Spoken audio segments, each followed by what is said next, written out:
Okay, so I am Lisa Murray and I am interviewing you today for filmfestivals.com, and you have a film in the festival called Billy the Kid.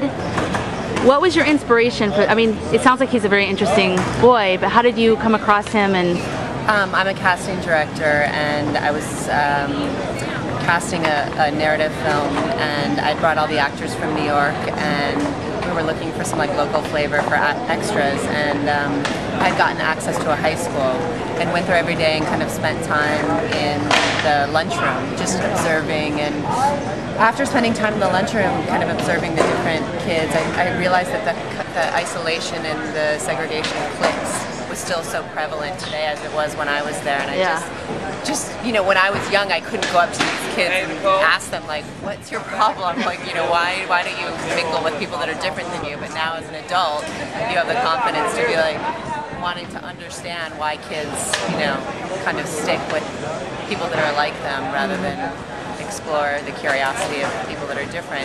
So I just decided, just out of curiosity, to walk around to different tables and ask kids why they sit at the table they do, and if they ever. And I walked over to the table, and I had gotten to a table, and just visually I could tell there was experience. And one time I walked over to someone new to their table, started talking, and I just kind of gleaned from that it wasn't a good experience. I think that they kind of tormented this kid, and the kid kind of freaked out. And I said, who was this kid? And they pointed across the lunchroom to a boy sitting all by himself, and they said, over there, his name's Billy. I was around the corner And the minute he opened his mouth, I thought, I was just so intrigued. He was so articulate, he was so open,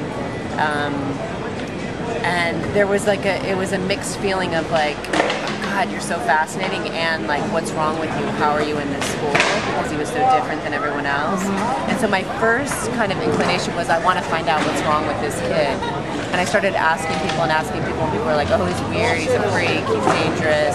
Teachers were like, oh, he has emotional disabilities, and I thought, it doesn't tell me anything. Like, who doesn't have all these things? exactly. And so instead of kind of listening to everyone else's point of view about him, I thought, I want to experience it for myself. And as soon as I started spending time with him, I realized I saw him as this person that, yes, was different from everyone else and was this complex character from, you know, a mix of the dark side and light side of all of us, but that there were the world was, I felt like there were so many lessons and things that I could see through his eyes. And I saw him as this person that wasn't willing to conform to get the things that we all want, even though he wanted them. You know, whether it's friends, whether it's to be understood, whether it's, you know, to have a girlfriend. He wants those things as desperately as all of us, but there's something inside of him that doesn't allow him to change who he is to get them, and he totally believes that he can't figure out why everyone else doesn't get it. And so I wanted to continue, I wanted to make this film to kind of give insight to the world through his eyes, through an outsider's eyes, through someone that isn't willing to conform, through someone that sees the world differently. And that's awesome. I'm really looking forward to seeing this movie, because I always love character studies. So, well, so the fact that he's a minor and you were dealing with revealing, I saw in the summary that there's institutionalization and different things. How did you handle that? Did you worry about, or not worry about it, but were you concerned about that when you were starting the film, or was that something you knew you were going to handle properly? Oh, well, I mean, I had the trust of his family and his mother especially, and she then conveyed that to, you know, the people in the community and the school, and I knew that my intentions were one of respect and of celebration to reveal someone who thinks differently than us. So there was no problem with all of that, because I had the support of his mother. Yeah, that's awesome. And plus, like you said, you're showing him in a good light. I'm showing him in the light, like Billy and I had this discussion a lot, because Billy's like, cut this out, or I don't want to see this, or I'm embarrassed of this. And I believe that the way that we can learn from each other is we all have good and bad sides of all of us. And the way that we can all connect and kind of learn from each other is to see that reflection in the characters around us, to understand we're not alone, or to learn through other people's process. And so I felt like it was really important. It wasn't about showing those other sides of him to, you know, hurt Billy, but to say, Billy, for you to open up like this and be comfortable with all sides of yourself, then allows other people to be able to accept those sides and learn and grow for themselves. Absolutely. Because we all have the good and bad parts in us. That's true. Now, you had access to the cafe that he worked at and the girl that he falls for, his first crush. Well, Billy didn't work at the cafe. The girl that he fell for worked there. And it was weird because none of it was really planned. When I first started this film, it was going to be a collage of kind of different characters that I had cast. And we started with Billy, and so we were there for like 5 days. And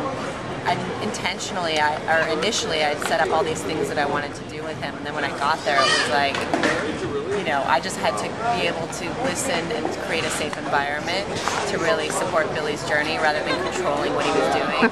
So the love story just happened spontaneously, and so as we were in this diner, we suddenly took over the diner, and I had to, run around getting permission and creating trust with all the people there. And we had such, it was my crew was only myself and one other person, and much to everyone's surprise, even myself, but because I hadn't had this experience before, I didn't know that it was so amazing. Everyone, you can't even tell. You think a lot of people think it's set up because everyone's so comfortable. Oh my gosh! But I think it's my experience with casting. I've done a lot of street casting where I go into situations with people that are non-professional actors, and I have to create trust really quickly with people. And I've been doing that for like 10 years, so I think I wasn't aware of it, but that was preparation to this. What? So, because even with Penny and Billy, I didn't know them that long before I started this film, and I hear all these people that have done films, 5 and 6 years. They had to create trust for years. I spent about a week with him during the filming of the other film, the narrative, and then at the school, and then during this film it was like 10 days. Oh my, really? You shot in 10 days?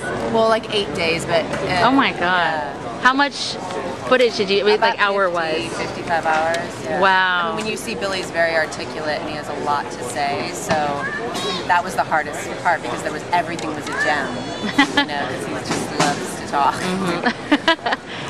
So, gosh, I just lost my train of thought. Oh, did you shoot on digital? I'm wondering because there's a lot of filmmakers. Mini DV. Oh, that's awesome. The Panasonic DVX 100K. I always was like, I'm only going to shoot on film, and then I want to do a documentary as well. I'm actually in the process of it, and it's like it just doesn't make sense. You want to let the film roll. You want to capture those moments. Well, that's the thing. We never turn the camera off because Billy has such a stream of consciousness thought process, and he was aware when I gave him the microphone.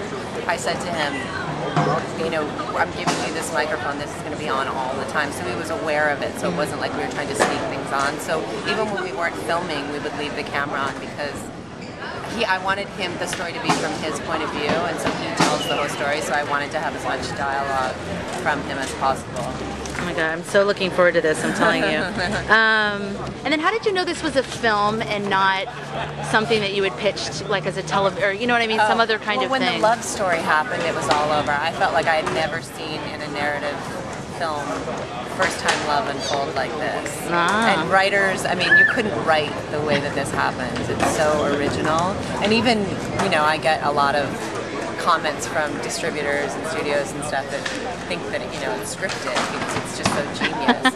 And when that happened, I knew, in the beginning it was just going to be a short. Wow. Because I was only going there for 5 days, and then the love story happened, and I knew that I'd never seen kind of young love unfold like that in such a raw, natural way. So this is your first feature as a director? It's my first film ever. This is so exciting. Yeah. Is this the first time it's publicly screening? We won the jury award at South by Southwest. Oh, awesome. Okay. Yeah, and we've been at Hot Dogs. We were at Full Frame. Oh, that's great. And we're doing Edinburgh and a lot of other stuff. Oh my God, that's so cool. So are you a member of Women in Film? I'm not. I'm like, I want to learn about it tonight. I just looked in the program and saw that they were sponsoring it. I don't know anything about it. Yeah, they're awesome. I'm a member. It's a really good organization. Really Definitely. So I guess the person that is in charge of it will be here tonight, so I'm hoping to, or someone. A good friend of mine who's actually co-producing my film is announcing your film tonight. Oh, Jonathan? Cooper Alexander. She's the one. She told me she was announcing. From Women in Film. Yes, yes. Okay, I thought you meant for the program. Sorry. Okay, cool. So Cooper, yes, it's a girl, her. Cooper. Okay. Now, do you have any advice for any new filmmakers out there? Yes, I would say, you know, I always, from my casting experience, I always was collecting all these videotapes and stories from people, and I always thought one day I want to make a film, and you know, I'd never gone to film school or anything, and I was paralyzed because I wanted the film to be earth-shattering. So I thought, when the idea comes to me, then I'll do it. And I was waiting for this thing that I thought was going to be like revolutionary, and as a result of it became paralyzing. I never did anything. And a friend of mine had said to me, you know, you just have to go out there and do something, like whether it's filming a tree, whether it's like interviewing something, just start the process. Or interviewing a filmmaker at the film festival with a little camera. Yes, that it just the juices start flowing, you start moving, and then you don't know where that takes you. Like I went to film Billy to make a little short. It was going to be on my laptop, and no one would see it, and then he fell in love, and lo and behold, we made the jury award. We get this. Like we have so many people that are interested in the film. So I think it's really about not putting the pressure on yourself to be like perfect and have something, but just start experimenting and going on that journey and be open and allowing yourself to let the process take you to where it's supposed to go. That's very good advice. Yeah, because we are perfectionists. We're like, it has to be this brilliant. Or there's so much out there that you feel like, oh, I don't want to just add to everything that's already there. I want it to be something special, because we're inundated now with so many films. Absolutely. You know? Is Billy ready for what's going to happen next? Well, we prepare him. I keep him kind of not completely isolated, but a little bit, because I think with documentary subjects there can be a big fall from the hype. Right. Their lives go on. So we talk about what the purpose of this film is and what his experience is, and you know, he had never flown or really been away from his home, and that's part of this process, to open him up to see how other people live, other cultures, other experiences. It's not just about the film. And then the film aspect of it is really about, you know, him being heard and him having a voice. I think a lot of kids today don't feel like they're listened to or heard, and how that can connect with other people that feel isolated or alienated, and then it can, you know, create some kind of comfort or inspiration for other people, and so that we kind of take it day by day. Yeah. We have a sound check happening in the background, so I hope this sound comes through. And I only have one more question. Okay.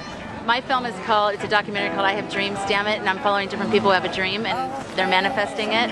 So what advice would you give to anybody with a dream, other than, I mean, it doesn't have to be film, it can be film, but is there anything you would say, like, when you're just at the beginning and all you have is the idea?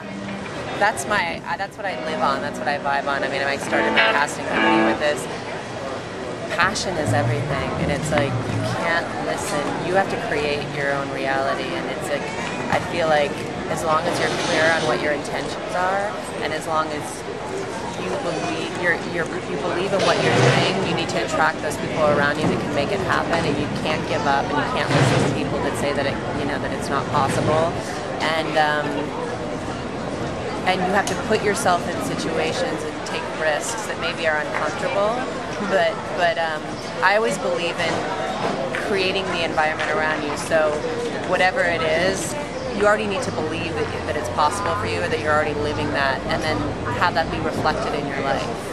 And then you'll attract those things to you, instead of like talking about how it can't work and being scared to take chances. You have to really believe that you are that person, or you're doing that thing, and then those situations will present themselves.